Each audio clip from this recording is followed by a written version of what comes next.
All right, so in bending thirds example number 2, we're not going to be bending the two notes at the same time. Before we were bending them as double stops. Now we're going to choose one note out of the interval at a time to bend. So there's two ways we can do that. Let's start with F and A here. So with this bottom note, I can bend into it from a half step underneath and then finish out playing the high note of my third. Or I could bend into it from a diatonic step underneath. So if I was in Mixolydian with a flat 7, that means I would be bending from the E flat. So I have a half step approach and then a scale step approach. Now that scale step approach is going to change from wholes to half step depending on where you are in the scale. So you want to review all your scales on each set of strings before you start going for those bends. You can also do the same thing with a high note. Obviously, it's not going to work on the couple sets of 2 strings here because you're too close to the edge of the fretboard and you're going to bend right off. So the best place to start it at is on the D and G string. So we'll do this with a G and B here. So now I could take that high note and I could approach it from a half step underneath, or I can approach it from a whole step underneath.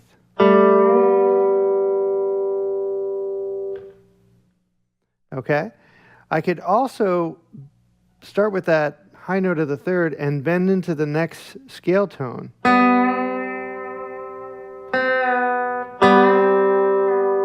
Get that better in tune for you. And I could do the same thing with the bottom note. There's my next scale tone note.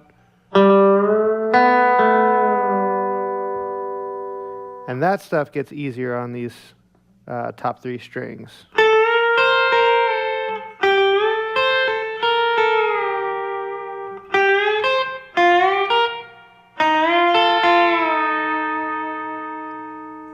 Okay, so those are mainly the kind of bends that we're going to be using in this example. Let's start to go through it, and I'll point them out as they happen. We're starting with a very classic pedal steel guitar intro. This is a really good lead-in for a solo. And I'm starting on the flat 5 in the key of F and sliding in, and then just going right up through the scale.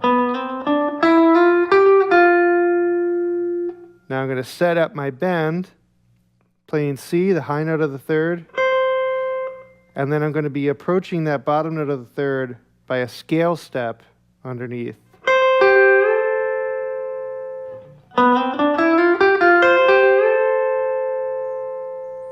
The next thing I do is going to be all bend releases with the bottom note dropping down from a scale step above.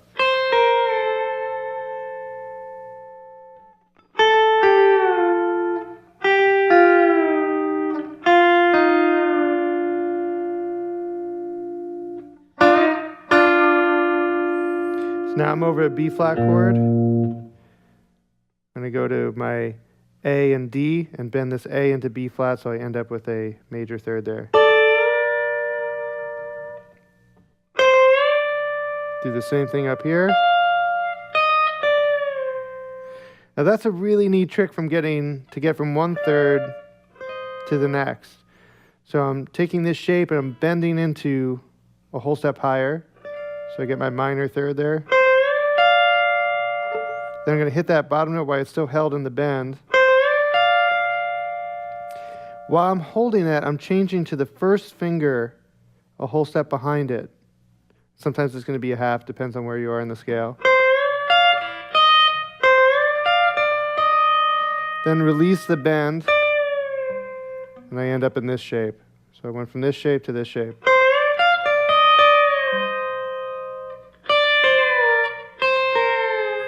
I'm going to continue down in the key of B flat with those bend releases. Then I'm back to F. Then more scale bend releases.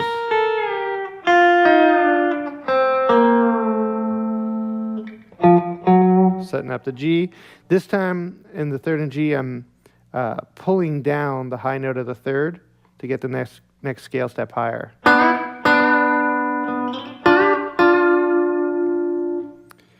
Now I'm going to be playing over a C, and I'm going to be approaching the bottom note of the third from a half step underneath. I'm going to be approaching my C and E. The bottom note is going to be approached from a whole step underneath.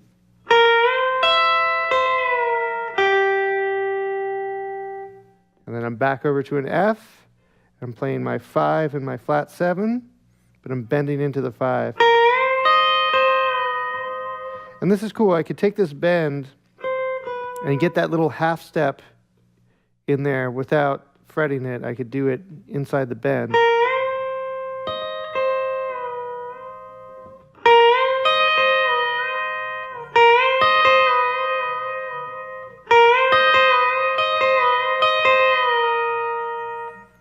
And I have a bend release from a scale note. Another one. And this time a half step approach into the F.